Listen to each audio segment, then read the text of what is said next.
A new water quality report revealed Avila Beach as a source of a high volume of bacteria. While it's not the first time for findings like this, as your community reporter, I looked into why the numbers are trending high and what's being done to change it.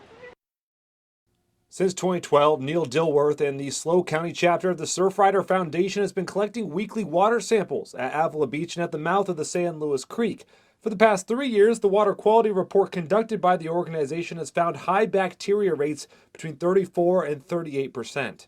It means the sample that was tested had bacteria levels that were high enough that the state advises that you avoid contact with the water. The testing is done at the Central Coast Aquarium, which sits right across the street from the mouth of San Luis Creek, a hotbed for Enterococcus bacteria, or simply put, fecal matter.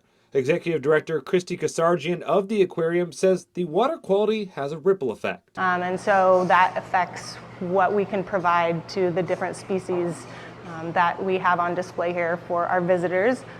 Aquarist Tatum Schneider used to collect the same water samples while she was in school in the Los Osos area, and now that she works in Avila Beach, she says they are two vastly different sample areas in terms of bacteria. It's a lot higher.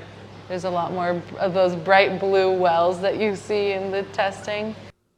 So if there are continuously high bacteria rates, what's being done? In August, Dilworth and the local Surfrider chapter began using DNA testing to determine the sources of pollution coming from the creek. Are there sources into the bacteria in the creek that we can do something about? And then we can find out if we can get that done. That year-long data collection will then be combined and presented to the newly formed Avila Beach Bacteria Work Group, which includes staff from SLO County Public Works, Environmental Health Departments, and the California Water Board. All those people that are showing up there in some way or another are looking at and are concerned about the water quality in the creek. We are moving in a direction that hadn't been happening a year before, to have all these agencies at least talking about this, with the final goal to eventually bring about clean water. You know, cleaning up the water so people can use it for recreational purposes without having to worry about the water quality. The next order of business for the local Surfrider chapter is to put together a year's worth of data from the DNA testing from sites in Avila and Pismo to help paint a better picture of the different sources of pollution.